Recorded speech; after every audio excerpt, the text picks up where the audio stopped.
महागणाधिपतये नमः। श्री सरस्वती नमः।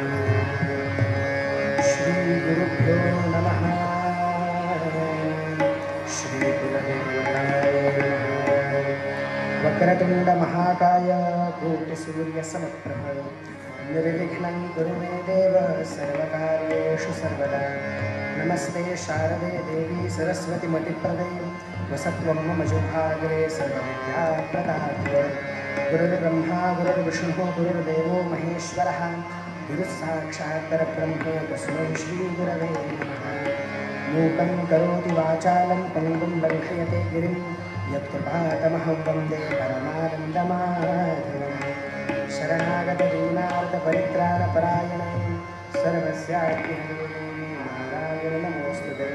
भरतकुलभाग्यकलिके भावरसानन्दपरिणता सारे जगदखिलमोहनकले जय जय रङ्गाधिदेवते। शिवचन्द्रमौळी फणीन्द्रमाथा भृकुटिसारी कारुण्यसिन्धो दुःखारे तुजये शम्भो मजकोनतारे।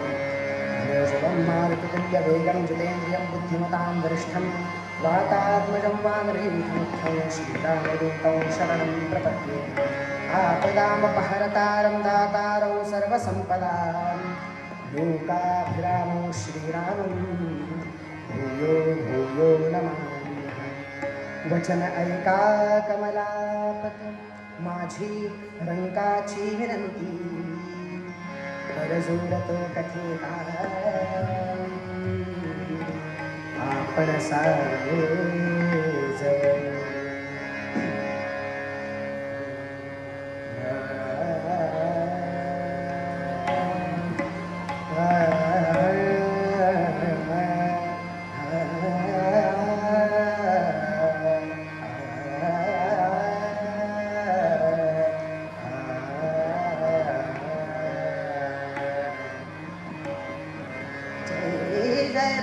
कृष्ण हरि राजा राम जय जय राम कृष्ण हरि राजा जय जय जय राम कृष्ण हरि राजा जय जय राम कृष्ण हरि राजा।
सद्रूप चिन्मय नारायण रूप ध्यान नारायण रूप ध्यान नारायण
आपत्सुमग्नस्मरणं त्वदीयम्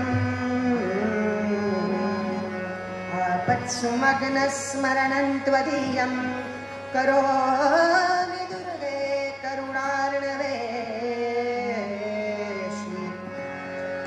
आपत्सुमग्नस्मरणं त्वदीयम् आपत्सुमग्नस्मरणं त्वदीयम् आपत्सुमग्नस्मरणं त्वदीयं करोमि दुर्गे करुणार्णवेशि करोमि दुर्गे करुणार्णवेशि नैतच्छठत्वं मम भावयेथाः नैतच्छठत्वं मम भावयेथाः क्षुधा तृषार्ता जननीं स्मरन्ति क्षुधा तृषार्ता जननीं स्मरन्ति आपत्सुमग्नस्मरणं त्वदीयम् आपत्सुमग्नस्मरणं त्वदीयं करोमि दुर्गे करुणार्णवेशि करोमि दुर्गे करुणार्णवेशि नैतच्छठत्वं मम भावयेथाः नैतच्छठत्वं मम भावयेथाः क्षुधा तृषार्ता जननीं स्मरन्ति क्षुधा तृषार्ता जननीं स्मरन्ति क्षुधा तृषार्ता जननीं स्मरन्ति.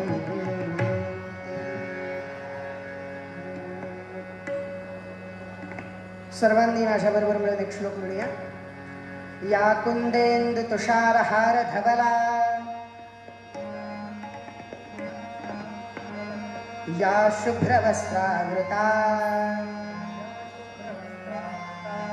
या वीणावरदण्डमण्डितकरा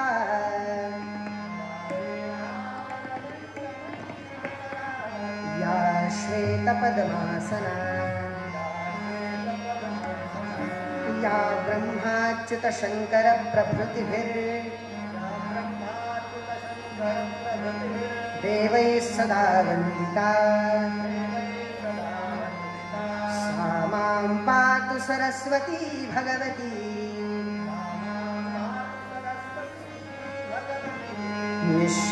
निःशेषचाड्यापहा माता सरस्वती की जय.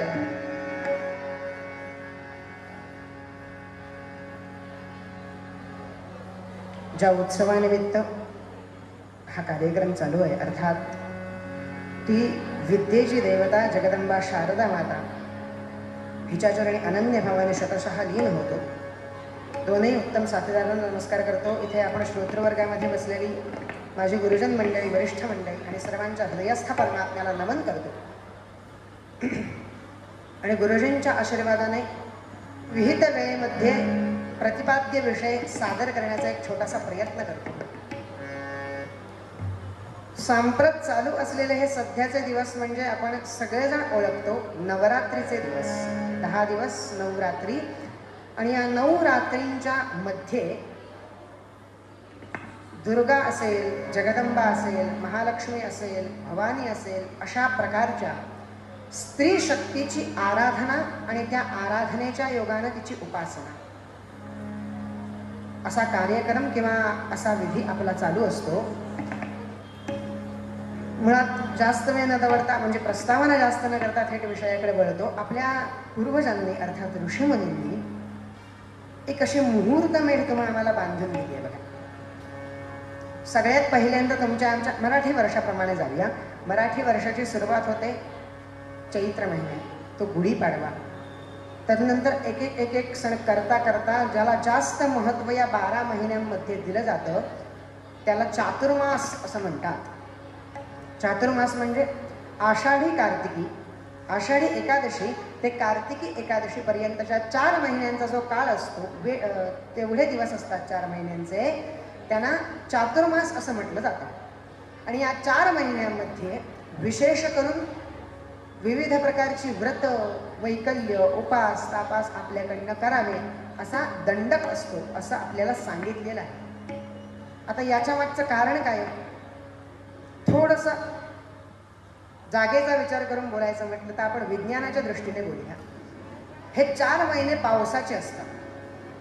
साधारणपणे जून महिन्यापासून ते ऑक्टोबर नोव्हेंबर महिन्यापर्यंतचे मराठी महिन्याप्रमाणे हे 4 महिने जे असतात म्हणजे आषाढ अर्धा, श्रावण, भाद्रपद, अश्विन, कार्तिक, कार्तिकातला अर्धा, हे 4 महिने पावसाचे असतात.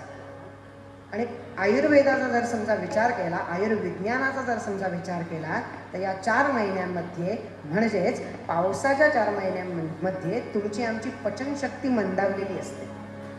जे तुम्ही आम्ही खातो ते पचवण्याची तुमची आमची ताकद कमी झालेली असते.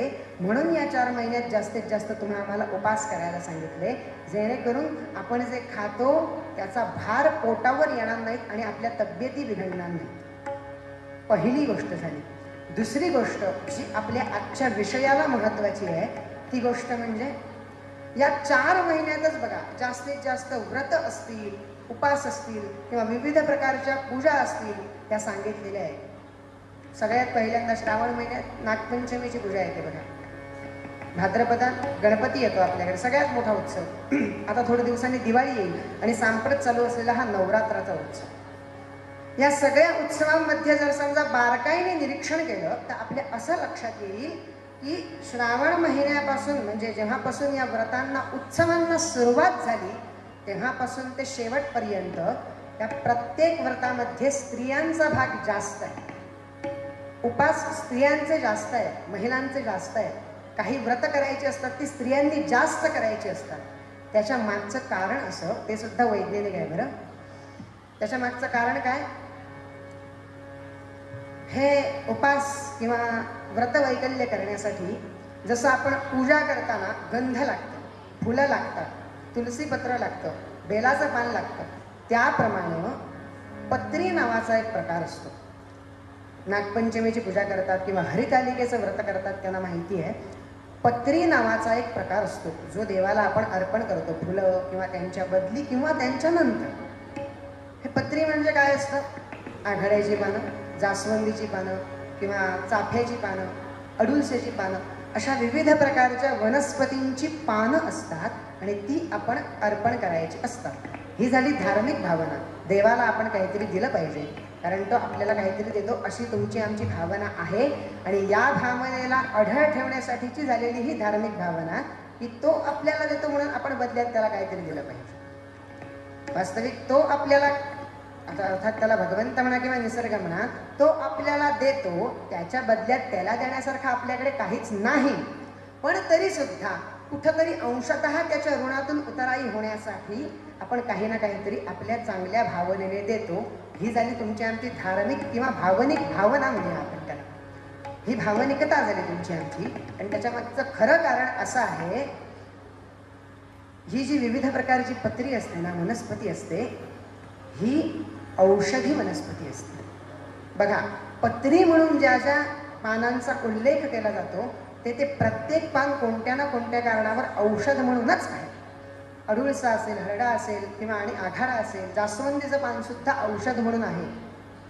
पण त्याच्या मागचं कारण असं, ही व्रत, आपला विषय काय चाललाय, ही व्रत स्त्रियांनीच का, ते उपास किंवा काय असतील ते स्त्रियाच जास्त का करतात, त्याच्या मागचं कारण असं, जेव्हा पूर्वीची आपली संस्कृती आहे, पूर्वीपासूनची पद्धत आहे आपली, पूर्वी काय असायचं, घरात 1 किंवा 2 कोण जे पुरुष असतील ते कमवते असायचे, करते असायचे.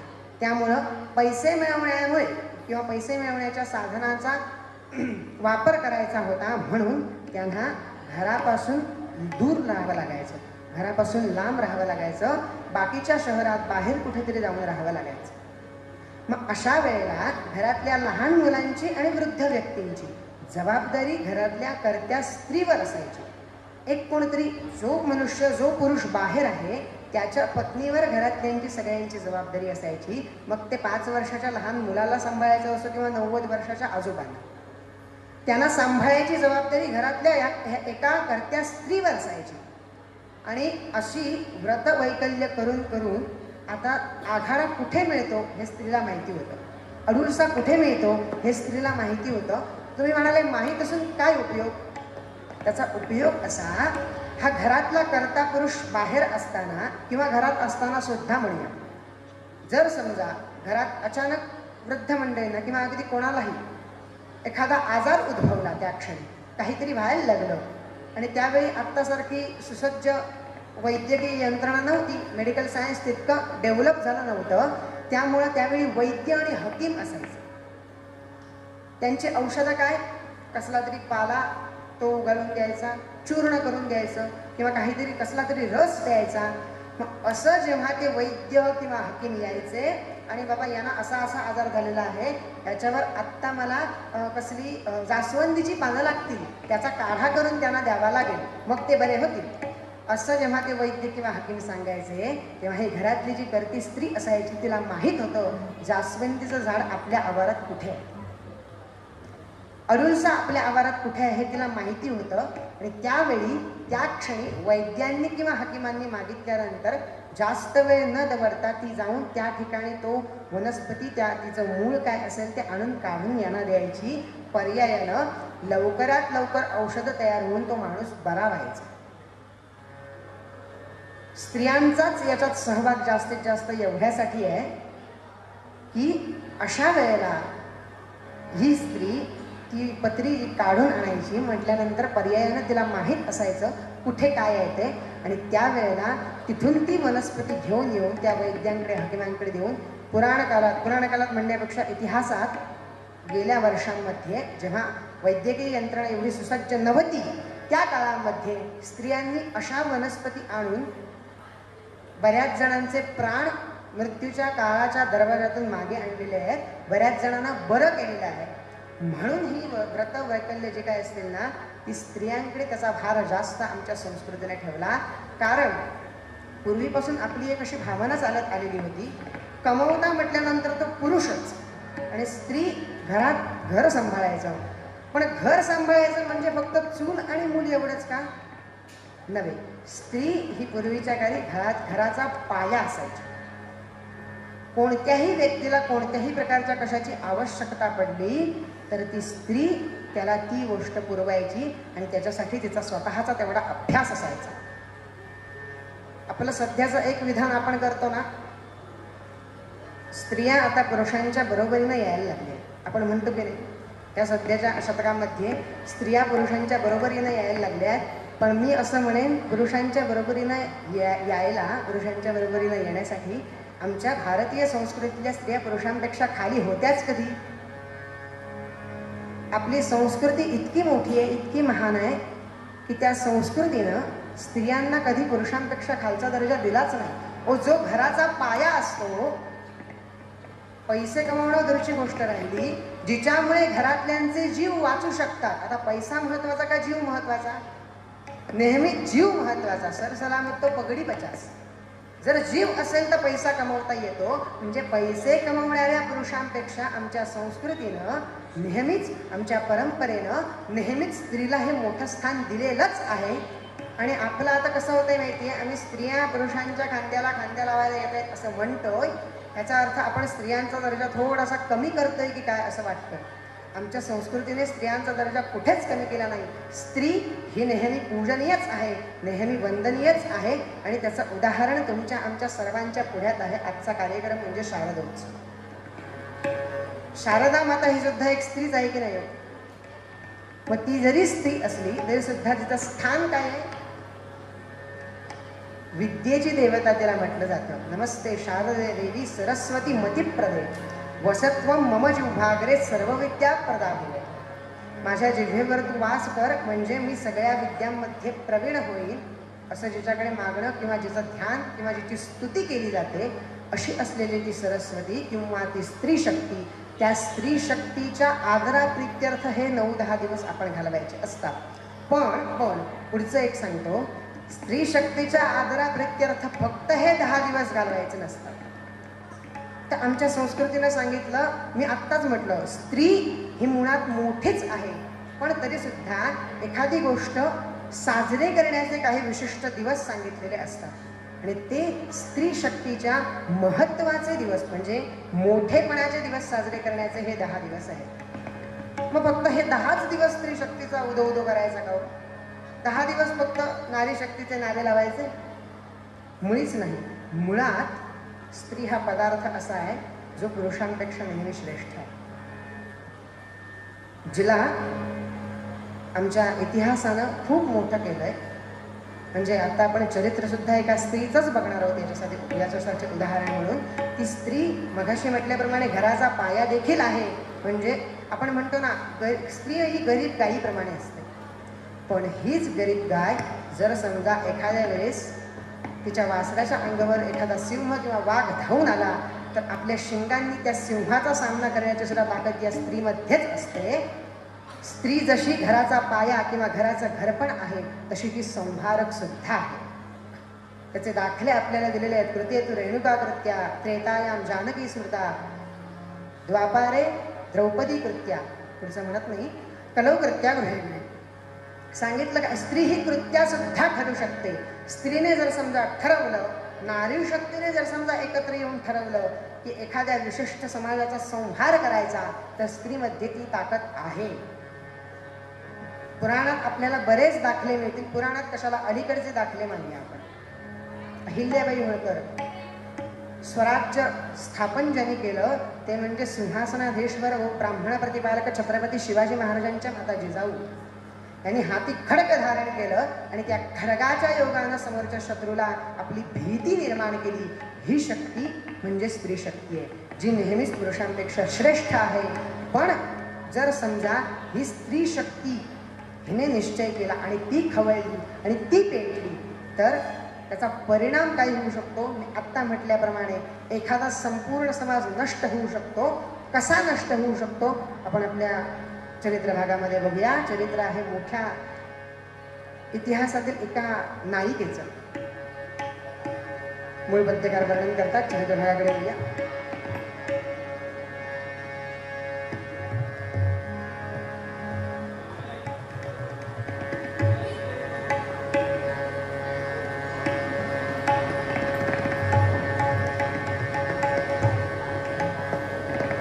आपत्सुमगनस्मरणं त्वदीयं करोमि दुर्गे करुणार्णवेशे नैतच्छठत्वं मम भावयेथा क्षुधा तुषार्ता जननं स्मरन्ति.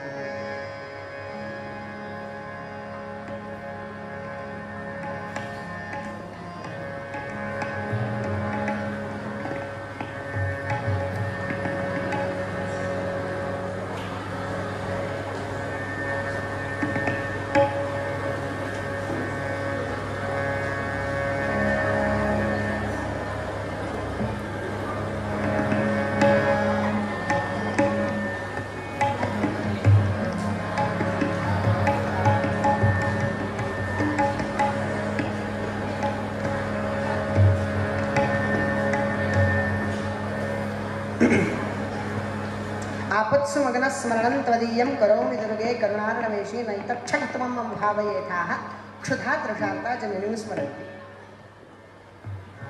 आपत्ती आल्यानंतर त्या दुर्गेचं स्मरण जर समजा केलं तर त्या दुर्गेच्या कृपेने तुमची आमची आपत्ती हरण होते. कशी होते उत्तरंगात बघूया. उत्तरंग चरित्रभाग सुरुवात करण्याच्या आधी पुन्हा एकदा त्या दुर्गेचं, त्या स्त्री शक्तीचं स्मरण म्हणून सर्वांनी मिळून एक श्लोक म्हणूया आणि चरित्रभागाकडे बघूया. सर्वमंगल मांगल्ये शिवे सर्वार्थ साधिके शरण्ये त्र्यंबके गौरी नारायणी नमोस्तुते नारायणी नमोस्तुते नारायणी नमोस्तुते. सरस्वती माता की जय. चरित्र भाग असा आहे. कथा अशी आहे, जी कथा कितीही वेळा ऐका मन भरत नाही, समाधान होत नाही, परत परत ऐकावीशी वाटते. भारतीय संस्कृतीतल्या स्त्रिया काय होत्या याचं उदाहरण म्हणून ती कथा आहे.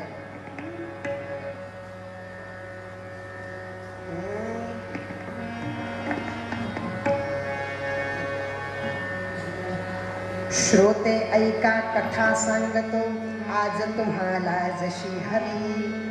श्रोते ऐका कथा सांगतो आज तुम्हाला जशी हवी. कितीक वेळा जरी ऐकली तरी वाटते नित्य नवी. कितीक वेळा जरी ऐकली तरी वाटते नित्य नवी.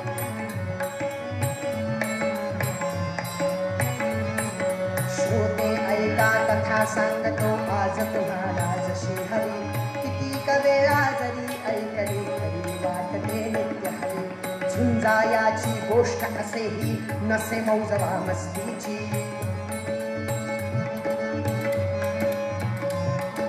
झुंजायाची गोष्ट असेही नसे मौजवा मस्तीची. रणांगणावर चला जाऊया छाती घेऊन हिंदीची, रणांगणावर चला जाऊया छाती घेऊन हिंदीची. नसे बंधना वयास येथे बाल असो वा वृद्ध जरी, नसे वयास येथे बाल तरुण वा वृद्ध जरी. राष्ट्रभक्ती ही करावया ही छाती मध्ये हिम्मत हवी, राष्ट्रभक्ती ही करावया ही छाती मध्ये हिम्मत. अबला झाली सबला तेव्हा, अबला झाली सबला तेव्हा, अबला झाली सबला तेव्हा भारतीय इतिहास खरे. अबला झाली सबला तेव्हा भारतीय इतिहास खरे. झाशी राणी शत्रूवरती शत्रूवरती तुटून पडे, झाशी राणी शत्रूवरती शत्रूवरती तुटून पडे, झाशी राणी शत्रूवरती. श्रोते ऐका कथा सांगतो आज तुम्हाला जशी हवी. 16व्या शतकापासून एक एक एक एक एक एक करत भारतीय संस्थांना इंग्रजांनी खालसा करायला सुरुवात केली. पहिल्यांदा तो लॉर्ड डलहौसी आला, काहीतरी व्यापाराच्या निमित्तानं आलेले. त्यानंतर मुंबई, मद्रास, सुरत, कलकत्ता या 4 ठिकाणी आपल्या बखारी स्थापन केल्या आणि या बखारींवर नियंत्रण ठेवण्यासाठी 31 डिसेंबर 1600 रोजी ब्रिटिश ईस्ट इंडिया कंपनीची स्थापना झाली. स्थापना होताना मुळातच हेतू असा होता, एक एक एक एक एक एक करत सगळी संस्थांना घशात घालायची आणि अर्ध अर्ध अर्ध अर्ध करून सगळा हिंदुस्थान घशात घालायचा. केवढा होता हिंदुस्थान? फक्त आत्ता दिसतोय तेवढा मुळीच नाही. आपण सगळेजण इथे इतिहासाचे अभ्यासक आहात, तुम्हाला सगळ्यांना माहिती आहे, पण तरी सुद्धा माझ्याकडून एकदा आवृत्ती म्हणून सांगतो. श्रीलंका, भूटान, अफगाणिस्तान, पाकिस्तान, अजून काय राहिलं, या सगळ्यांचा मिश्रित मिळून एक देश होता आणि त्याला हिंदुस्थान असं म्हणायचे. असा असलेला हा देश, या देशामध्ये हळूहळू हळूहळू या इंग्रजांनी व्यापाराच्या निमित्तानं आले. नंतर त्या बखारी स्थापन केल्या, मुंबई, सुरत, कलकत्ता आणि मद्रास या 4 ठिकाणी. त्यानंतर ब्रिटिश ईस्ट इंडिया कंपनीची स्थापना झाली आणि या कंपनीची स्थापना झाल्यापासूनच हळूहळू हळूहळू महाराष्ट्रात जोपर्यंत पेशवाई होती तोपर्यंत इंग्रजांना पाऊल ठेवता आलं नाही. तिकडे पंजाबात राणे रणजित सिंग यांचं राज्य होतं, तोपर्यंत इंग्रजांना पाऊल सरसावता आलं नाही. पण याच्यानंतर हळूहळू हळूहळू हळू महाराष्ट्राला किंवा भारतवर्षाला एखाद्या गुळाच्या ठेपीला ज्याप्रमाणे मुंगळे चिकटतात ना, त्याप्रमाणे ती कीड लागायला सुरुवात झाली. एक एक एक करत महाराष्ट्रातली शिंदे, होळकर, गायकवाड, भोसले, मराठे सगळी संस्थानं या इंग्रजांनी एक एक त्याला गाठून आपल्या संस्थानांमध्ये ब्रिटिश ईस्ट इंडिया कंपनीच्या अंतर्गत घ्यायला सुरुवात केली. आणि त्याच वेळेला दुसरे बाजीराव त्यांचे सैन्यामध्ये असलेले विश्वासू सेवक असलेले मोरोपंत तांबे, मूळचे, आज जिची कथा सांगणार आहे, मगाच्या पदावरून सगळ्यांच्या लक्षात आलं असेल, ती मूळची आपली चरित्र नायिका, जिनं महाराष्ट्रात जन्म घेऊन किंवा मूळची महाराष्ट्रात असून झाशीमध्ये बिजली म्हणून जी कडाडली अशी झाशीची राणी हे मोरोपंत तांबे यांच्या घराण्यात तिचा जन्म झाला. असं इंग्रजांनी वेतन देऊन यांना ब्रह्मावर्ताला पाठवलं, म्हणजे काशीला पाठवलं. आणि तिथे आता हे मोरोपंत तांबे आणि यांची पत्नी भागीरथीबाई हे 2 जण आहेत. मूळचे म्हणजे नावाला वतनदार आहे, पण यांचं शासन चालत नाही, शासन इंग्रजांचं चालू आहे आणि तुम्ही शासन करू नका म्हणून यांना वेतन देता. किती कशा प्रकारचं साम्राज्य बघा, फोडा आणि राज्य करा, डिवाइड अँड रूल. इंग्रजांनी ही क्लुप्ती वापरली आणि हळूहळू हळूहळू असा सगळा महाराष्ट्र, त्यानंतर पंजाब, सगळा भारत पोखरायला सुरुवात केली. आणि असा हा भारत पोखरता पोखरता पोखरता ज्याप्रमाणे भगवंताचं वचन आहे, परित्राणाय साधूनां विनाशाय च दुष्कृतां धर्मसंस्थापनार्थाय संभवामि युगे युगे. जेव्हा जेव्हा धर्माचा नाश होईल, अधर्माचं साम्राज्य सगळीकडे बळकावेल आणि जेव्हा चांगल्या माणसांचा छळ होईल, तेव्हा या सगळ्यांवर पाणी फिरवून पुन्हा एकदा धर्माची घडी स्थापन करण्याकरता मी जन्म घेईन असं भगवंतांनी वचन देऊन ठेवलंय. आणि त्याप्रमाणे परिस्थिती काय होती हो तेव्हाची? मातृभूमी ज्याची त्याला, परिस्थिती अशी होती. कशी? मातृभूमी ज्याची त्याला होत बंदिशाळा, परवशता पाश दैवे ज्याच्या गळाला, परवशता पाश दैवे ज्याच्या गळाला.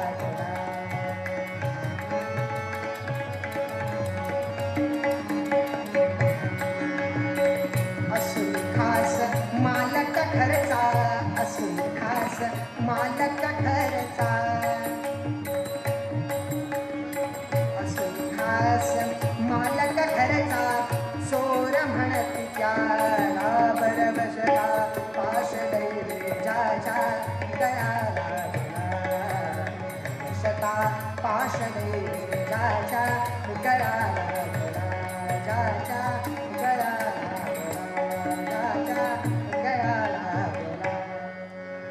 असुनी खास मालक घरचा, चोर म्हणती त्याला, परवशता पाश दैवे ज्याच्या गळाला गळा.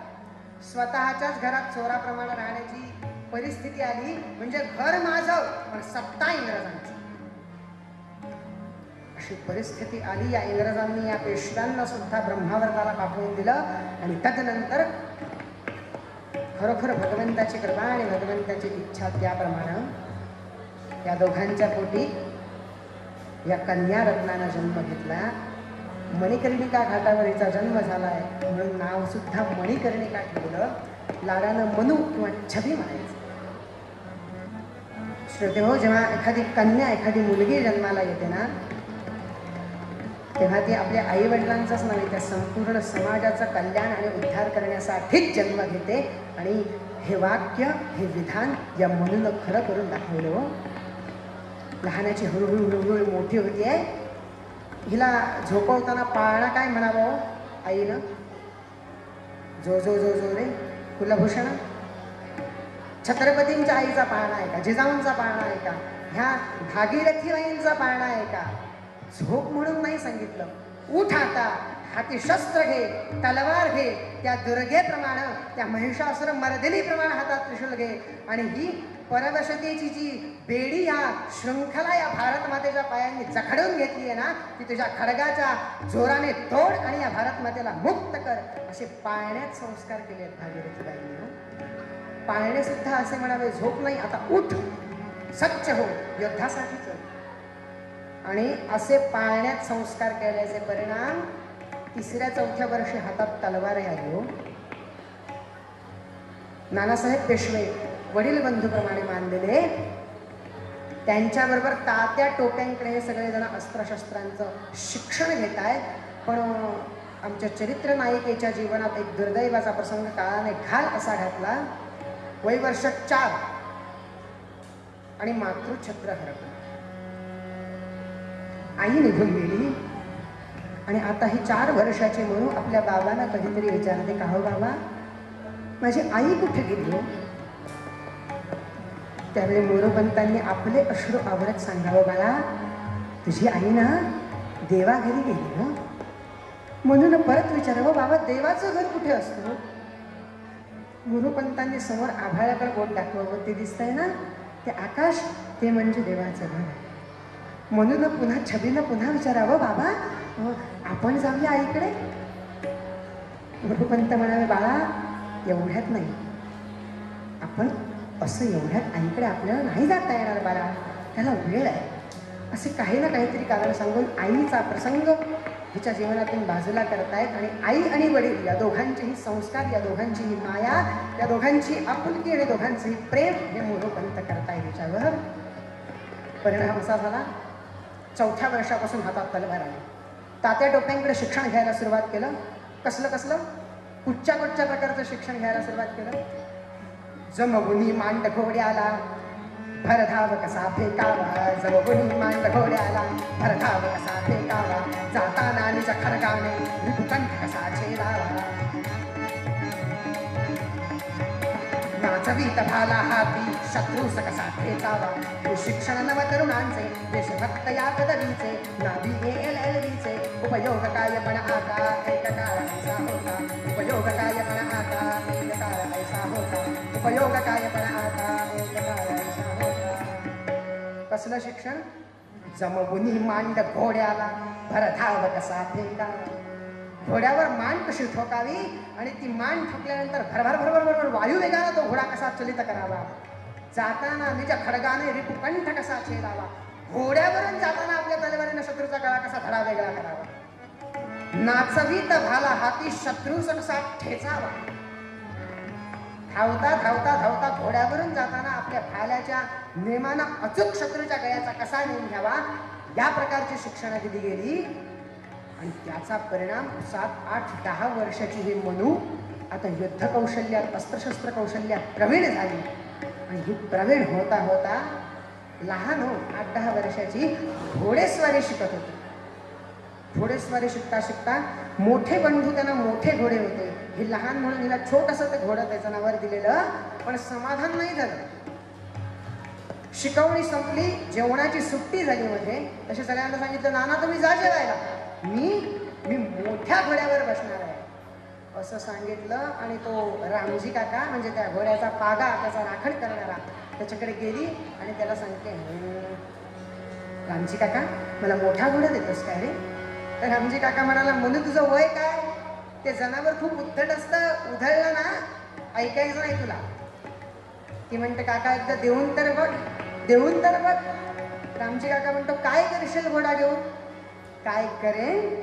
मन सांगते, जरी देशील घोडा वेढा मारीन थोडा, जरी देशील घोडा वेढा मारीन थोडा, कडकडाड उडवीन टापा टापा टापा, कडकडाड उडवीन टापा टापा टापा, उडविता हंस माझिका हंस माझिका हंस माझिका, उडविता हंस माझिका हंस माझिका हंस माझिका.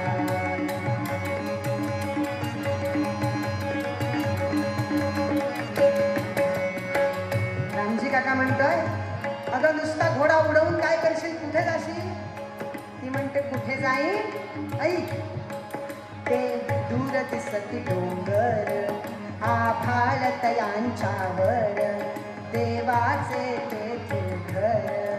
मी जाईन तिथे तरी थांबायची नाही, मी जाईन तिथे तरी थांबायची नाही. नुसतं भेटून येऊ का येऊ का येऊ का येऊ का, नुसतं भेटून येऊ का येऊ का येऊ का येऊ का.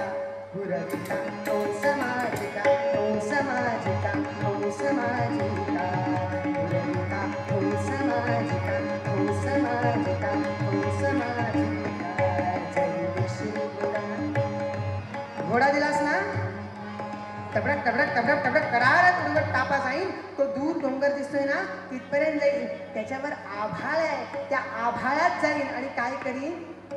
ते दूर दिसती डोंगर आभाळ तयांच्यावर, देवाचे तेथे घर. तिथे भेटेल आई, मी थांबायची नाही. बाबा सांगतात, माझी आई त्या आभाळात राहते रे, फक्त जाऊन आईला भेटून येते.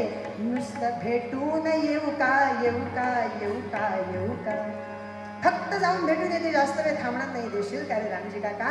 तो रामजी काका हो नाही म्हणेपर्यंत मुलीनं त्या मोठ्या घोड्यावर मान ठोकली आणि भरधाव वेगाने तबडक तबडक तबडक तबडक करत घोडा डोंगराच्या वर पोहोचला.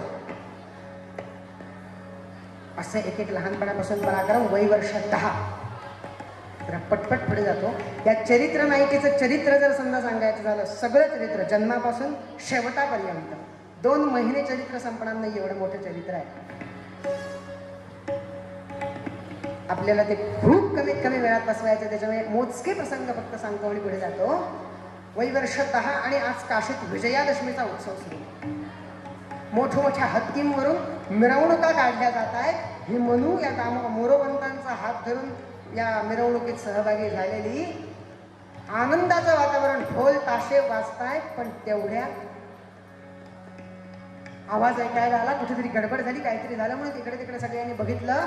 ज्या मुख्य हत्तीवरनं मिरवणूक चालली होती त्या हत्तीचा स्वतःवरचा ताबा सुटला, नियंत्रण सुटलं. त्या वाद्यांचा आवाज ऐकला आणि तो हत्ती मदिरा पिऊन धंद बाबा कसा इकडे तिकडे धावायला लागला.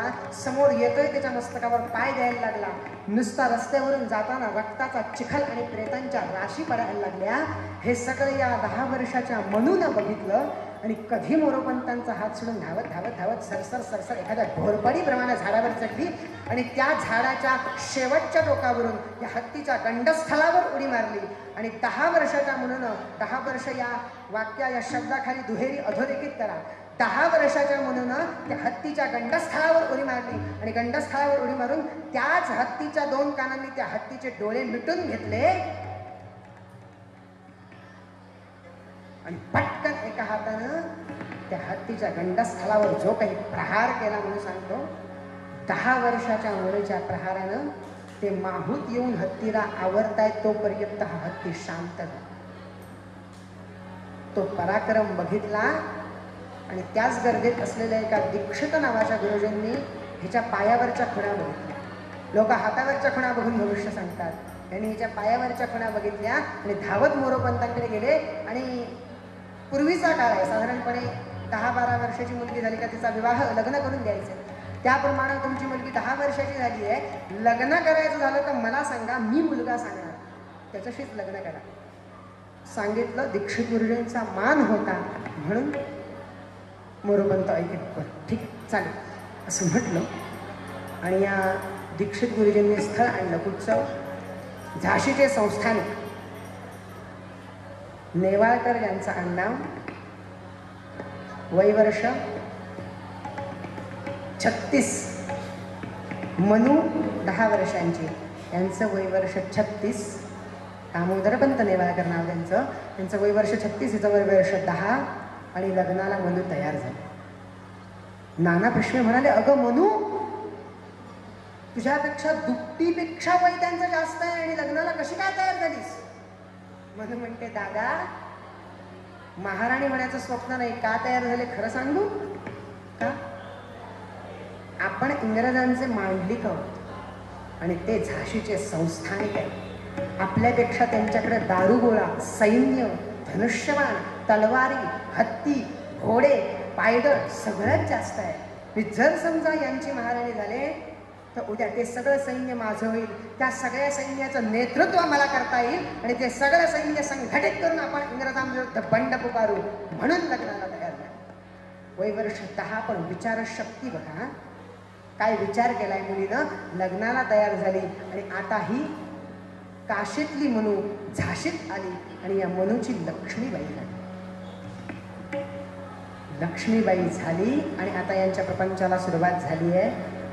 झाशीत जणू काही दुसरी दिवाळी साजरी झाली. हो, एवढी पराक्रमी स्त्री आपल्याला आपल्या राज्याची महाराणी म्हणून लाभली आहे. दुसरी दिवाळी झाली आणि ही दिवाळी ते कुठं वातावरण थंड होते, शांत होते, तोपर्यंत काही वर्षांनी तिसरी दिवाळी साजरी झाली. कसली? या लक्ष्मीबाईंना अर्थात या नेवाळकर घराण्याला वारस प्राप्त झाला, यांना पुत्ररत्नाची प्राप्ती झाली. तिसरी दिवाळी साजरी होते. जणू काही खर्च किती होतं याच्याकडे कोण लक्षात देत नाहीये. फुलं उधळावी तशा मोहरा उधळतायत, साखर उडवतायत सगळ्या नगरामधून. असा सगळा प्रसंग चालू होता. मात्र पण पहिली दिवाळी, दुसरी दिवाळी येत आहे, तिसरी दिवाळी होते तोपर्यंत या काळानं या दिवाळीची होळी करून टाकली. हो, 3 महिन्याचा झालाय मुलगा. या नेवाळकर घराण्याचा वारस 3 महिन्याचा झालाय आणि काळानं ओढून घेऊन गेलं. 3 महिन्याचा मुलगा अचानक काहीतरी रोगाचं निमित्त झालं आणि लक्ष्मीबाईंचा मुलगा मृत्युमुखी पडला, निघून गेला. आणि आता सिंहिणीप्रमाणे पवित्रा असलेली ही लक्ष्मीबाई फार शांत झाली हो, शांत झाली. वयवर्ष काहीतरी 20च्या आतच असेल, 17 वर्ष वगैरे वय असेल साधारण. आणि मुलगा निवर्तला, खूप शांत झाली, हातबल झाली. असं करायची, एखाद्या खोलीत जाऊन बसायची. 2-2 दिवस दरवाजाच उघडत नव्हती. आतमध्ये फक्त आणि फक्त 8-8, 10-10, 12-12, 20-20 तास रडत बसायची हो. तिची ती परिस्थिती बघितली आणि आता दामोदर पंतांची सुद्धा तब्येत हळूहळू खालवायला लागली. संग्रहिणी नावाचा रोग झाला त्यांना, त्यांनी अंथरुण धरलं. आणि मुलगा जाऊन 2 वर्ष पूर्ण होतायत तोपर्यंत पती निवृत्त झाले. नेवाळकरांचं निधन झालं. हा दुसरा काळाचा खाल हिच्या हृदयावर बसला आणि ह्याचा परिणाम जबरदस्त झाला हो. काही मनूही काही खाईना, लक्ष्मीबाई काही जेवेत ना, कुणाशी बोलत ना, एकट्या बसायच्या आणि फक्त रडत बसायच्या. करायचं काय?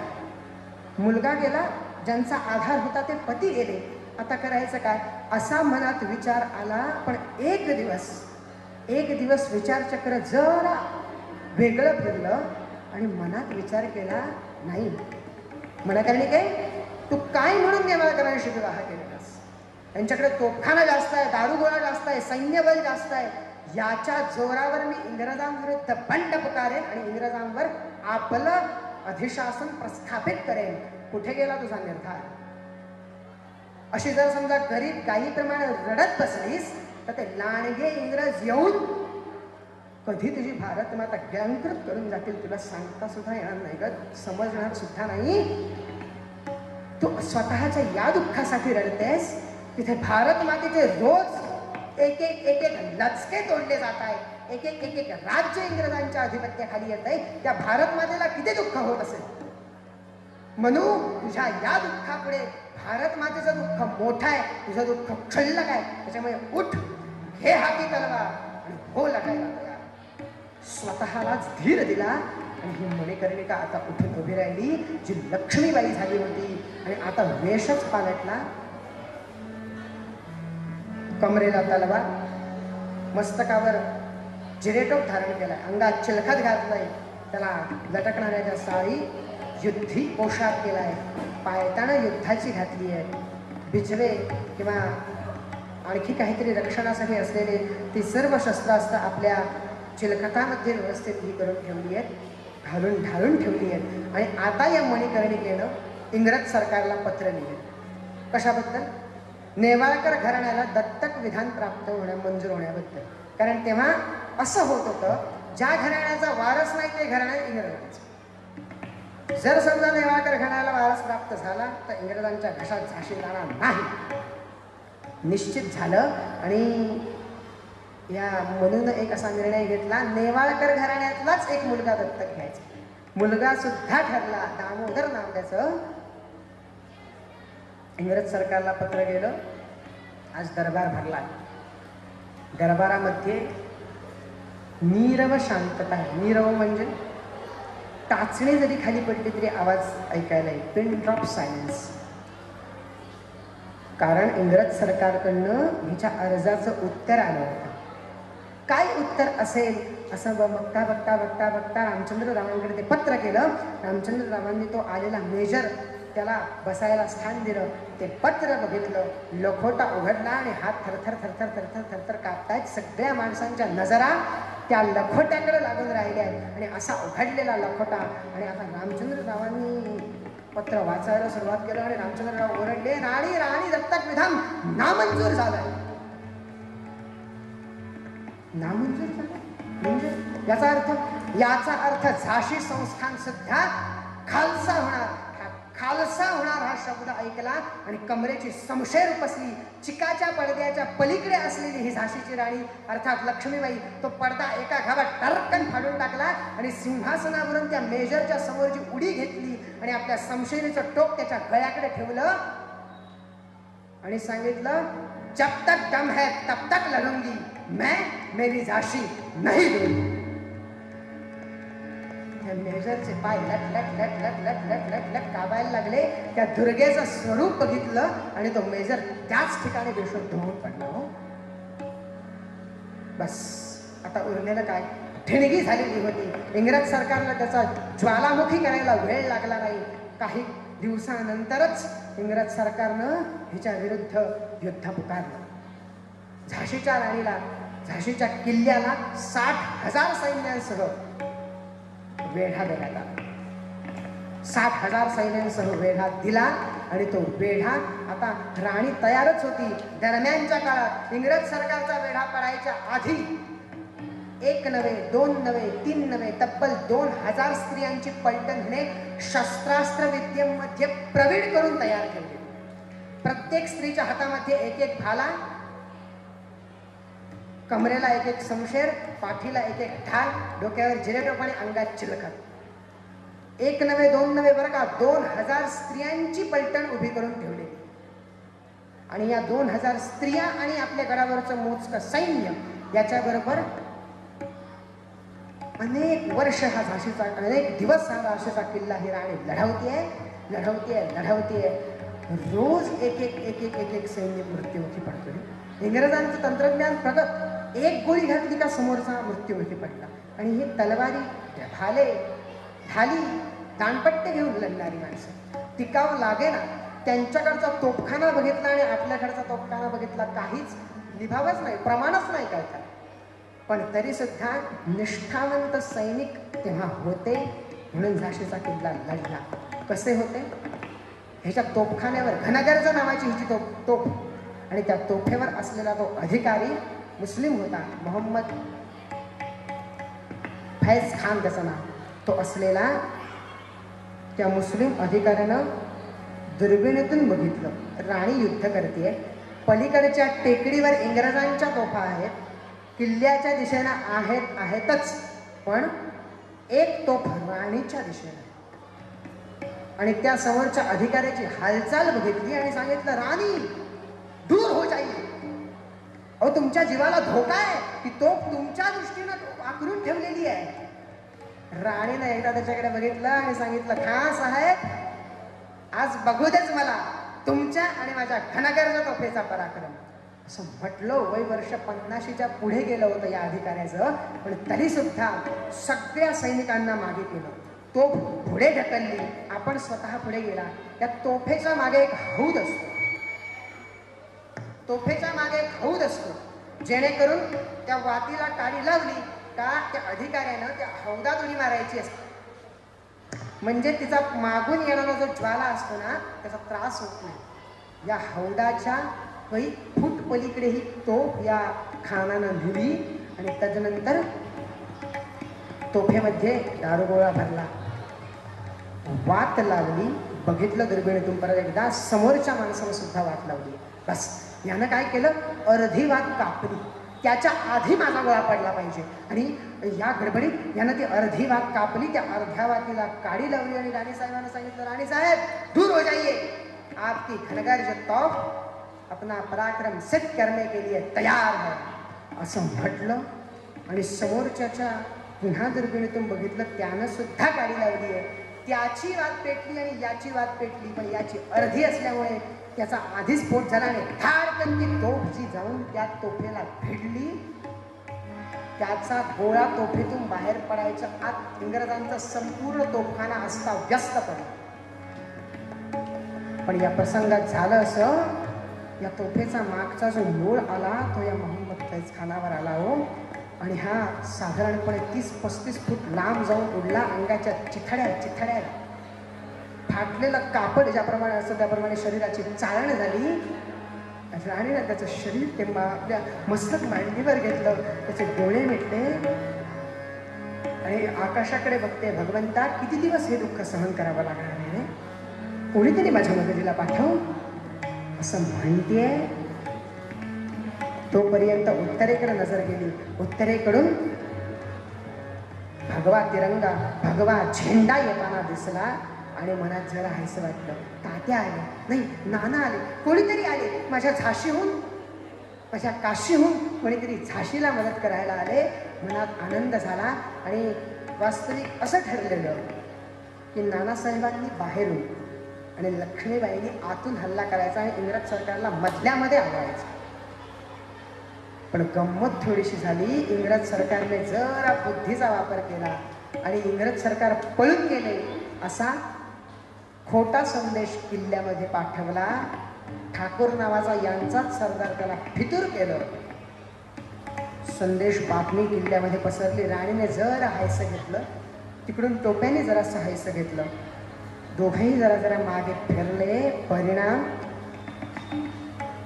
आज बऱ्याच दिवसांनी बऱ्याच महिन्यांनी रक्तबंबाळ झालेले ते कपडे कुठेतरी बदलावे, थोडंसं स्नान करावं, केशसंभार व्यवस्थित धुवावा असा सगळा स्वच्छतेचा विचार केला आणि राणी आपल्या महालात येऊन बसली आहे. व्यवस्थित केस धुतले, स्वच्छ शुद्ध स्नान केलं आणि केशसंभार उद्भवत म्हणजे केस विंचरत बसली आहे राणी. मनात विचारचक्र सुरू आहे. घर विचार करताय, काय होईल माझ्या भारत मातेचा, काय होईल माझ्या झाशीचं, असा विचार करते न करते तोपर्यंत एक रक्तबंबाळ झालेली दासी धावत धावत धावत धावत धावत आली आणि जणू राणीच्या पायावर कोसळून पडलीच. राणी विचारते, क्या हुआ? हे सांगते, राणी साहेबा दगा हो गया.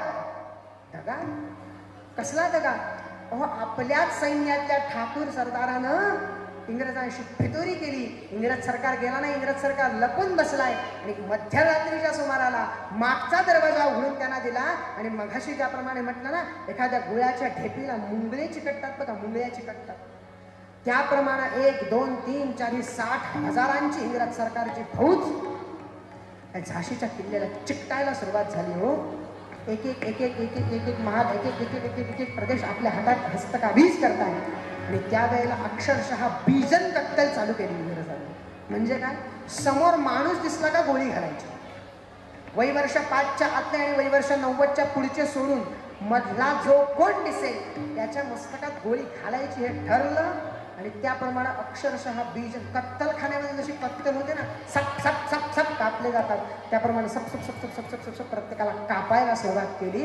आणि तेवढ्यात मागून आलेल्या मोरोपंतांनी सांगितलं, म्हणू आता इथं लढण्यात काही अर्थ नाही, एक काम करूया, आपण काशीला जाऊ. काशी? बाबा पळून जायचं?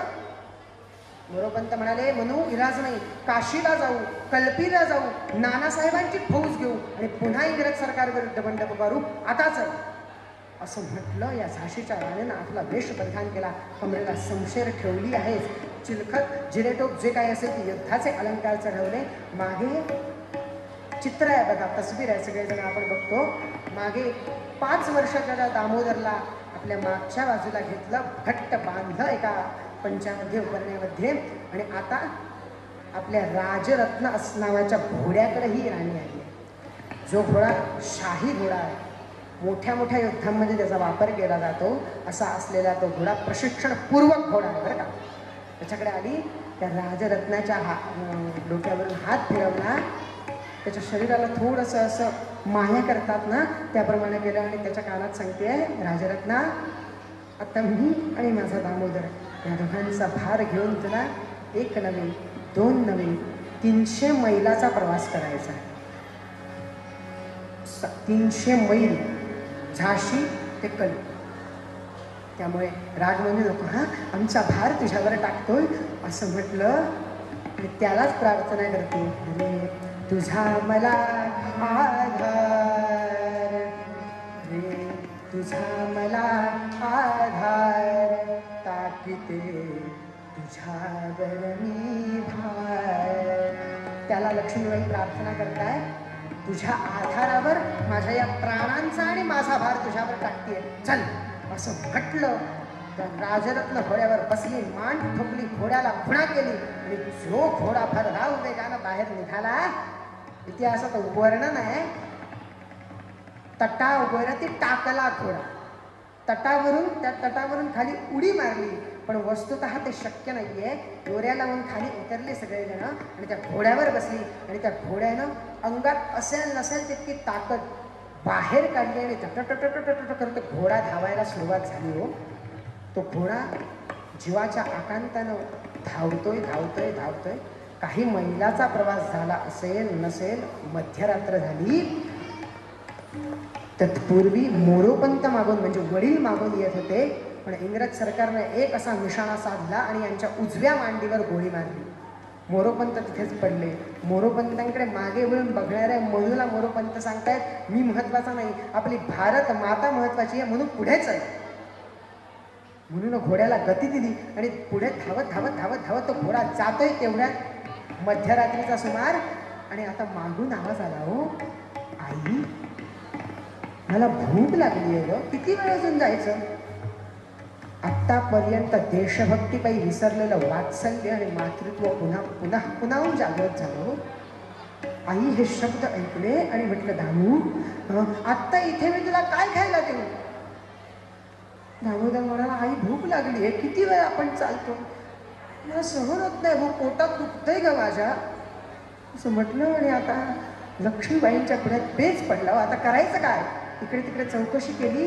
भांडेर नावाचं गाव होतं आणि लक्षात आलं, या भांडेर नावाच्या गावात माझी ताई राहते, बहीण राहते, तिच्याकडे जाते आणि याला काहीतरी खायला देते का बघते. तिच्या त्या दरवाजापर्यंत वाड्यापर्यंत ही मनू गेली. सगळ्यांनी बघितलं, शरीरावरचा एक असा भाग नव्हता जिथे रक्त लागलं नाही. तोफेच्या ज्वाळामुळे कुठे काळं झालं नाही असा भाग नव्हता आणि ही काळी भिन्न झालेली रक्ताच्या डागांना माखलेली म्हणून तो दरवाजा ठोठावते, ताई म्हणून हाक मारते, पण दार उघडलं नाही. दरवाजा उघडला गेला नाही. म्हणून खाली बसली आहे. सैनिकांना सांगितलं, इंग्रज आले तर इशारा करा, लगेच पुढे निघायला हवं. विचार करते, आता या क्षणाला दामोदरला खायला काय देऊ? त्या वाड्याचा दरवाजा जर त्या क्षणी उघडला असताना मी, तर दुसऱ्या दिवशी त्या घरावरनं नांगर फिरला असता इंग्रज सरकारचा. वाड्याचा दरवाजा उघडला नाही. समोर असलेल्या पिंपळाच्या पारावर ही मनू बसली आहे आणि या दामोदरला कडेवर येतोय. तो सांगतोय, आणि भूक लागली, भूक लागली. हे विचार करते, आता काय खायला देऊ? तेवढ्यात दिंडी दरवाजा उघडला. दिंडी दरवाजातून एक हात पुढे आला, त्याच्यामध्ये द्रोण होता आणि द्रोणात दूध आणि भात होता. धावत धावत गेली, त्या द्रोणावर झडप घातली, तो द्रोण हातात घेतला. तो द्रोणातला दुधभात कालवते ही म्हणून तेवढ्यात स्वतःच्या शरीरावर झालेल्या असंख्य जखमा, त्या जखमांमधलं रुधिर म्हणजे रक्त त्या दुधभातात पडलं. तरी सुद्धा तसाच तो दुधभात कालवला आणि त्या दामोदराला एक घास भरवणार. तेवढ्यात कानाला काहीतरी थंड लागलं.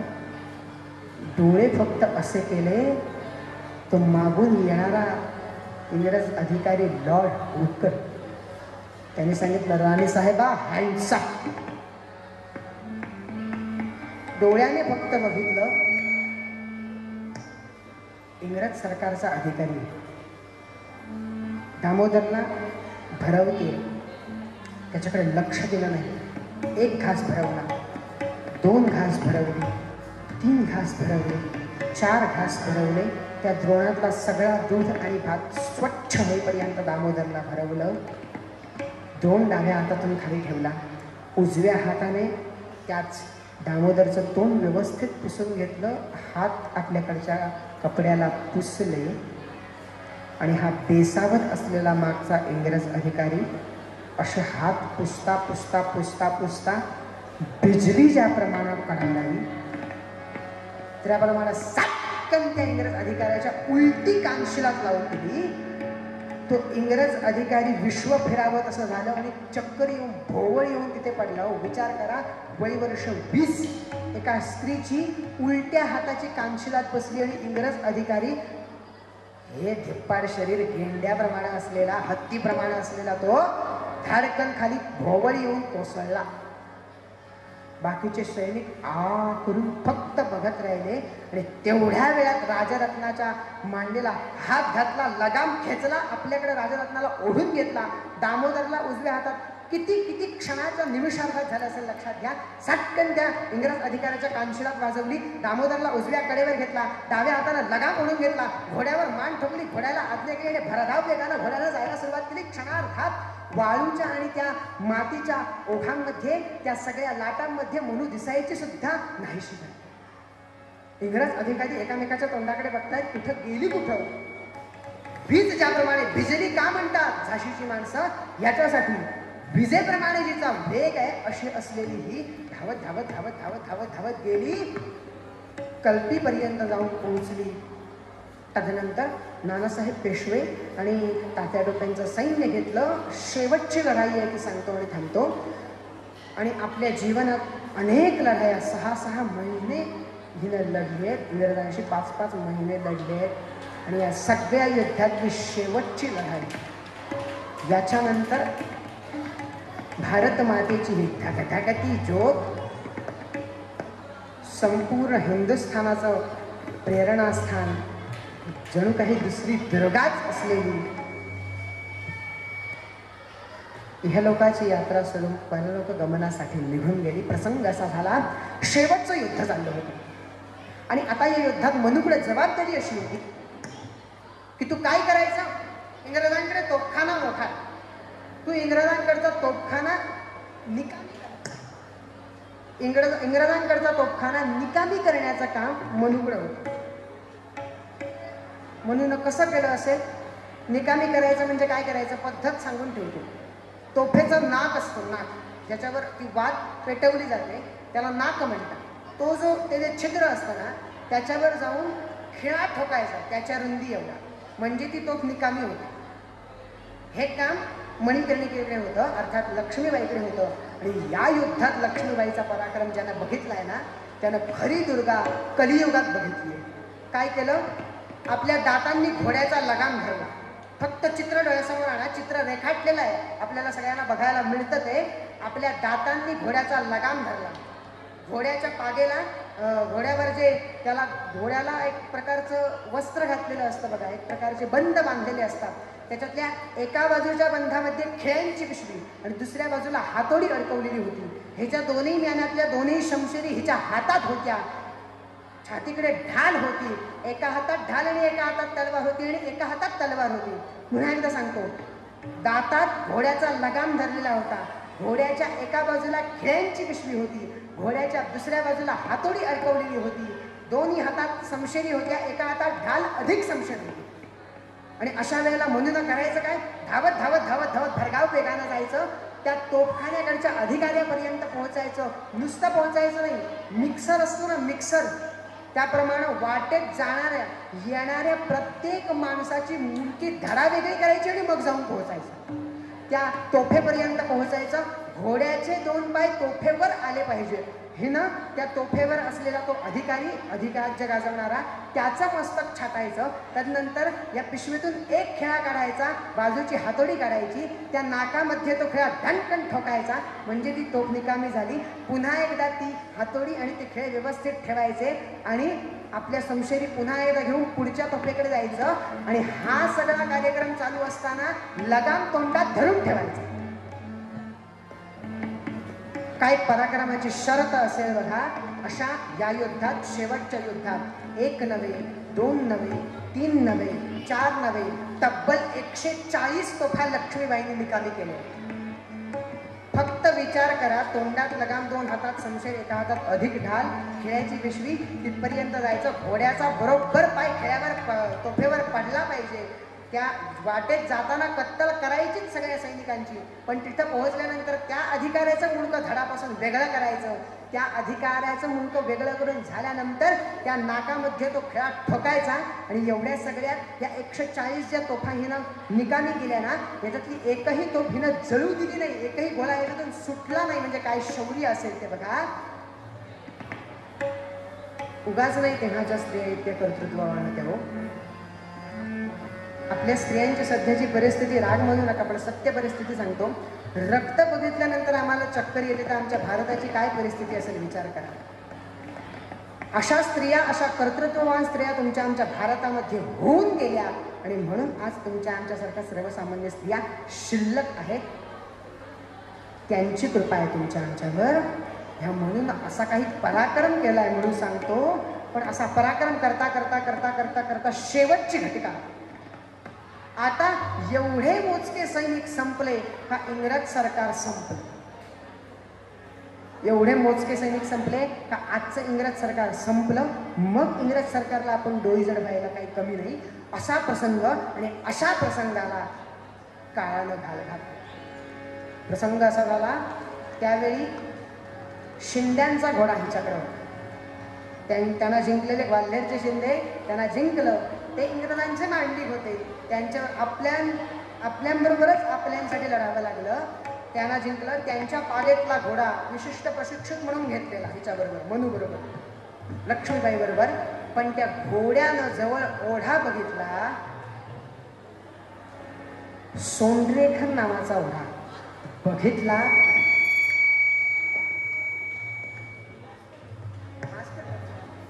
तो ओढा बघितला आणि हे घोडं बुजलो. घोड्याला पाणी प्यावंसं वाटलं म्हणून त्या घोड्यानं धडधड धडधड चाललेली ही मणिकर्णी काही लक्ष्मीबाई तिथून मागे पळ काढली. घोडं मागे फिरलं आणि घोड्याने मागे फिरल्याबरोबर लक्ष्मीच्या लक्षात आलं, डाव फसला. आता इंग्रज अधिकारी घेरणारच. त्याप्रमाणे ही घोडं ज्यावेळी मागे फिरलं, त्या ओढ्यामध्ये वाकलं पाणी प्यायला. त्या लक्ष्मीबाईनं थोडंसं पाणी प्यायला दिलं आणि पुन्हा लगाम खेचला. घोड्याला उलटं गेलं आणि धावत धावत धावत पोहोचणार तेवढ्यात 4 सैनिक पुढ्यात येऊन उभे राहिले. मागे 2 अंगरक्षिका होत्या, सुंदर आणि मुंदर नावाच्या. त्या दोनही अधिकारी अंगरक्षिकांची मुडकी धरापासून वेगळी केली आणि आता लक्ष्मीबाईच्या पुढ्यात 2, 4, त्याच्यानंतर 8, 16, 32 असे एक एक करत 50 सैनिक उभे राहिले आणि सगळ्या बाजूंनी लक्ष्मीबाईला घेरलं.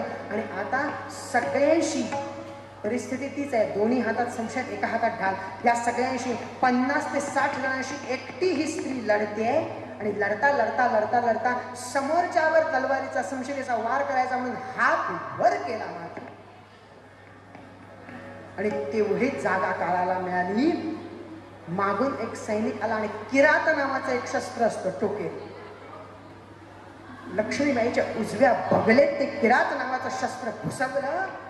एवढ्या जोरात घुसवलं की ते बगलेत घुसवलेलं हृदयातून बाहेर पडलं. हो, ते किरात नावाचं शस्त्र ह्याच्या बगलेत रुतलं मात्र.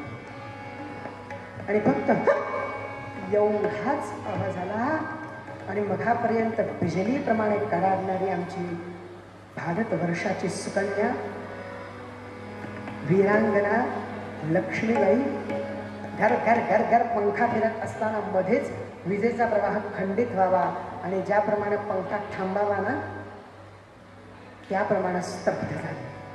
विचार करा, बगलेतून शस्त्र घुसले आणि हृदयातून बाहेर पडले. काय वेदना झाल्या असतील. पण काही क्षण स्थिरावलेली आमची लक्ष्मीबाई पुन्हा दुसऱ्या क्षणाला मनात विचार आला, मी माझ्या भारत मातेसाठी लढते, असं थांबून चालणार नाही. जरी हृदयातून ते शस्त्र बाहेर पडलेलं तरी सुद्धा पुन्हा या पंख्याची पाती फिरायला सुरुवात झाली. समोर येईल त्याला घर घर घर घर घर घर आपल्या समशेरीच्या पाट्यानं त्याचा घात करावा. हिनं सुद्धा आता इंग्रजांप्रमाणे बीजन कत्तल करायला सुरुवात केली. पण असं करता करता करता करता करता इंग्रज सरकारची एक गोळी येऊन हिच्या उजव्या कवटीला बसली मात्र. आणि आतापर्यंत धगधग त्या ज्वालेप्रमाणे पेटणारी ही ज्योत आता हळू हळू हळू हळू मंदावायला लागली.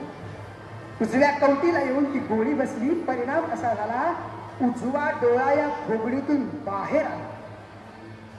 चित्र डोळ्यासमोर आणा. कुशीतून बगलेतून एखादं शस्त्र बसून हृदयातून ते बाहेर पडलंय. कवटीला गोळी लागली आणि डोळ्यातून खोबडीतून डोळा बाहेर पडतो की काय किंबहुना बाहेर आलाय.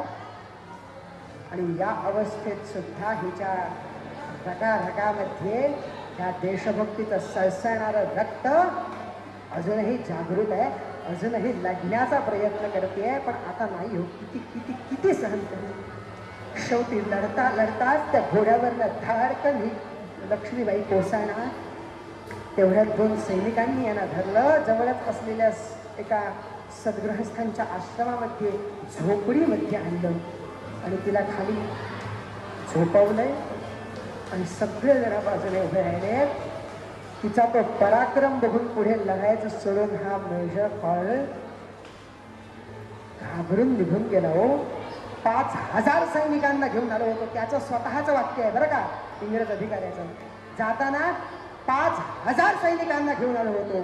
येताना फक्त 5 सैनिकांना त्यांचे सुद्धा शरीरातले सगळे अवयव जागच्या जागेवर आहेत की नाही याची साशंकता असेल अशा परिस्थितीतल्या 5 अधिकाऱ्यांना घेऊन जातोय. इंग्रज अधिकारी सांगतोय ह्या झाशीच्या राणीचं शौर्य बघितलं आणि तुमची गॉडेस म्हणजे देवी म्हणजे काय असते हे मला आज कळलं. तो इंग्रज अधिकारी आपल्या लिखाणात त्याने सांगून ठेवलंय. ही भारतवर्षाची भारतभूमीची धगधगती ज्योत ज्वाला मंदावते हळू हळू हळू. मुखातून शब्द फुटत नाहीयेत पण तरी सुद्धा मूळची काशीची होती म्हणून हर हर महादेव हा गजर मुखातून येतोय. आणि ह्या ज्यांचा आश्रम होता त्या साधूला सुद्धा कसं तरी वाटलं हो. ते म्हणतात भगवंता राष्ट्ररक्षणासाठी पाठवलेली ही तुझी बिजली आता सुनामीनंतर संपूर्ण वादळानंतर पुन्हा तुझ्यात येऊन तुझ्या ढगांमध्ये येऊन सामावते. रे भगवंता वारे पराक्रम. तो साधू म्हणतोय, तो सद्गृहस्थ म्हणतोय हिनं सांगितलं माझ्या पराक्रमांचे गोडवे गाऊ नका, माझी एक शेवटची इच्छा आहे तेवढी पूर्ण करा. सैनिकांना सांगितलं माझी शेवटची इच्छा काय आहे. माझ्या या देहाला पवित्र देहाला मुद्दाम म्हणेन मी माझ्या या पवित्र देहाला त्या इंग्रज सरकारांचे अपवित्र हात लागू देऊ नका.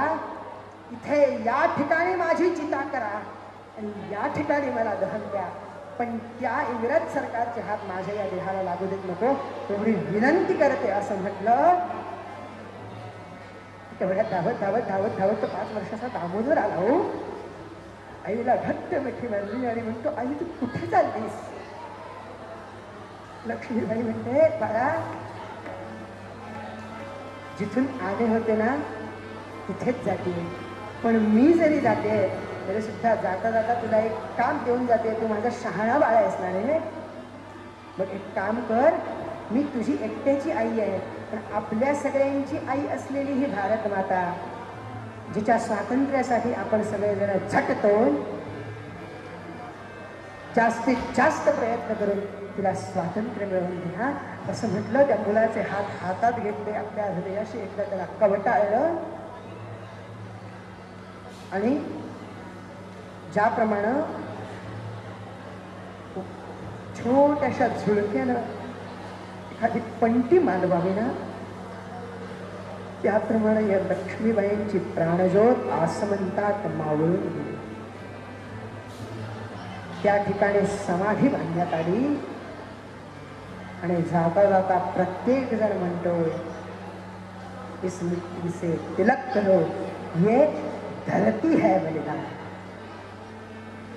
लक्ष्मीबाई अहिल्याबाई होळकर स्वराज्य रक्षक असलेले प्रत्यक्ष शिवाजी महाराज यांच्या आई अर्थातच जिजामाता यांच्यासारख्या स्त्रिया आणि यांच्यासारखी नारी शक्ती तुमच्या आमच्या भारतवर्षामध्ये प्रबल होती म्हणून आज आम्ही हे आजचे दिवस अनुभवू शकतोय जगू शकतोय. सांगण्याचा मुद्दा एवढाच होता जर समजा एखादी नारी शक्ती पेटली आणि तिची पराक्रमकता आणि आक्रमकता शिगेला पोहोचली. मी मगाशी म्हटल्याप्रमाणे एक अखंड समाज नष्ट करण्याची ताकद तिच्यात आहे. तिला तुम्ही आम्ही सामान्य समजून सांगणार नाही. ती दुर्गा आहे, ती माया आहे आणि ती शक्ती आहे. तिच्या नावातच शक्ती आहे, तिच्यात किती शक्ती असेल फक्त अंदाज करा. या देवी सर्वभूतेषु शक्तिरूपेण संस्थिता नमस्तस्ये नमस्तस्ये नमस्तस्ये नमो नमः. तिच्या चरणी सर्वांनी मिळून एकदा त्रिवार वंदन करूया आणि आजच्या या सेवेला पूर्णविराम देऊया. या अशा झाशीच्या राणीची जीवनकथा चरित्रपट तुमच्यासमोर ज्याप्रमाणे गुरुजींकडून आला आहे त्याप्रमाणे म्हणता येणार नाही कारण मगाशी म्हटल्याप्रमाणे खूप मोठं चरित्र आहे. खूप बारीक बारीक बारीक बारीक प्रसंग आहेत त्याच्यात आणि प्रत्येक प्रसंग हा हृदयाला पिळवटून जातो. तिच्या शौर्याचे असोत व तिच्या युद्धाचे असोत. साधा विचार करा ना हो. तोंडात लगाम घेऊन 2 बाजूला ते पिशव्या आहेत, दोन्ही हातात संशय राहणे, एका हातात ढाल अशी असलेली ही मणिकर्णिका अर्थात लक्ष्मीबाई कशी लढली असेल त्या एवढ्या मोठ्या सैन्याशी. इंग्रज सरकारला जिच्या पुढं ढोबरं टेकावी लागली, आपले हात टेकावे लागले अशी असलेली ही मणिकर्णिका जिच्यापासून तुमच्या आमच्या आजच्या समाजातल्या प्रत्येक स्त्रीने नवे नवे, प्रत्येक पुरुषाने नवे नवे, प्रत्येकाने प्रेरणा घेण्यासारखी आहे. आणि अशीच प्रेरणा तिच्यापासून घेतली आणि आत्तापासून जर समजा तुमच्या आमच्या माता भगिनींच्या हातात शस्त्र दिलं म्हणजे मिळेल त्याचा फक्त घातच करायचा असं नव्हे. मगाशी म्हटलंय ज्याप्रमाणे स्त्री ही घराचा पाया असते, म्हणजे ती ज्याप्रमाणे गरीब गाय असते त्याप्रमाणे ती डरकाळी फोडणारी वाघीण सुद्धा होऊ शकते. याचं उदाहरण लक्ष्मीबाई आहे. मग तुमच्या आमच्या माता भगिनींना आपण ती फक्त गरीब गाय करून ठेवायचं, ती गरीब गाय अधिक डरकाळी फोडणारी वाघीण करून ठेवायचं, ते तुमच्या आमच्या सगळ्यांच्या हातात आहे. आणि त्यासाठी तुमचे आमचे तसे प्रयत्न, परवा आपण इथे उपक्रम बघितला असेल मुलींच्या रक्षणाकरता संरक्षणाकरता आपल्या सगळ्यांना तो एक प्रकारचा रक्षण प्रकार शिकवला गेला. अशासारखे उपक्रम सरकार करत आहेच. पण तरीसुद्धा प्रत्येकाची आपला या देशातला नागरिक, भारतीय नागरिक आणि एक सुजाण आणि आदर्श नागरिक म्हणून जबाबदारी आहे की आपल्या घरातल्या प्रत्येक स्त्रीला समोरच्या शत्रूशी सामना करण्याच्या निदान योग्य तरी बनवावं. सामना करू शकेल न शकेल ती तिच्यावर आहे, पण निदान असं योग्य तरी बनवावं. जेव्हा स्त्री शक्ती किंवा नारी शक्ती या संपूर्ण विश्वातली प्रबल होईल किंवा सबल होईल, तेव्हा तुमचा आमचा ज्याप्रमाणे स्वप्नामध्ये बघितलेला सुजलाम सुफलाम नावाचा भारत आहे आत्ता आहेच, पण याच्यापेक्षा व्हायला वेळ लागणार नाही. त्यासाठी तुमच्या आमच्या या भारतवर्षातली ती स्त्री शक्ती, ती नारी शक्ती सबल झाली पाहिजे. अबला ही सबला झाली पाहिजे. अबला ही सबला होते तेव्हा भारतीय इतिहास घडे. झाशी राणी इंग्रजां माझी शत्रूंवरती तुटून पडे.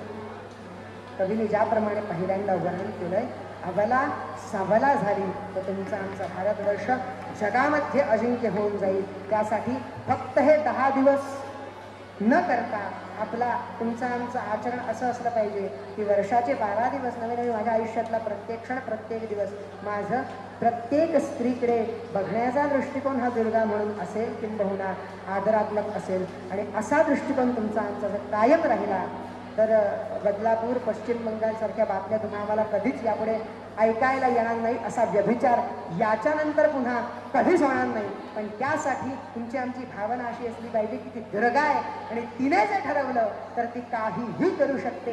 हेच आमचे मूळ मध्यकार वर्णन करतात. प्रत्येक आपत्तीवर ती एक वेगळ्या प्रकारचं समाधान काढू शकते. आपत सुमगन स्मरणंत्वरीयम, फक्त तिचं स्मरण करा. करोमि दुर्दय करुणार्णवेशी नैतत् छठत्वं मम भावयेथा क्षुधा त्रशार्दा जननीं स्मरन्ति. ही जननी तुमच्या आमच्या प्रत्येक समस्येचं समाधान नक्कीच उद्भवेल. एवढंच आमचे मूळ मध्यकार वर्णन करतात. शेवट करता करता इथे आजच्या ठिकाणी संधी प्राप्त झाली सर्व जगदंबेच्या समोर सेवा करण्याची.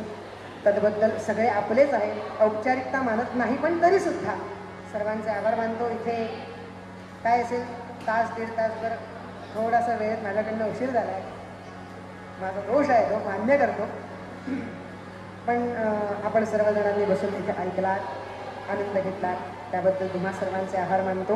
बोलण्यामध्ये बोलण्याच्या घरात काही वेडं वाकडं वाईट किंवा कोणाला लागण्यासारखं बोललं गेलं असेल तर ते माझं आहे, ते सोडून द्या, मला माफ करा. जे काही चांगलं असेल की त्या शारदेची कृपा, गुरुजींचा आशीर्वाद आणि या 2 उत्तम साथीदारांची उत्तम साथ आणि तुमची इथे बसण्याची साथ त्याच्यामुळे शक्य झालेलं आहे. त्यामुळे ते सगळं मिळून आपण सर्वांनी मिळून त्या जगदंबेच्या चरणी अर्पण करूयात आणि आजच्या सेवेला इथे पूर्ण विराम देऊया. सर्वेत्र सुखिनः सन्तु, सर्वे सन्तु निरामयाः, सर्वे भद्राणि पश्यन्तु, मा कश्चित् दुःखमाप्नुयात्. आपत्सुमगन स्मरणं त्वदीयं करोमि दुर्गे करुणार्णवेशि. नैतच्छठत्वं मम भावयेथाः, नैतच्छठत्वं मम भावयेथाः. क्षुधा तृषार्ता जननीं स्मरन्ति, आपत्सुमगन स्मरणं त्वदीयम्, आपत्सुमगन स्मरणं त्वदीयम्, आपत्सुमगन स्मरणं त्वदीयम्, स्मरणं त्वदीयम्, स्मरणं त्वदीयम्.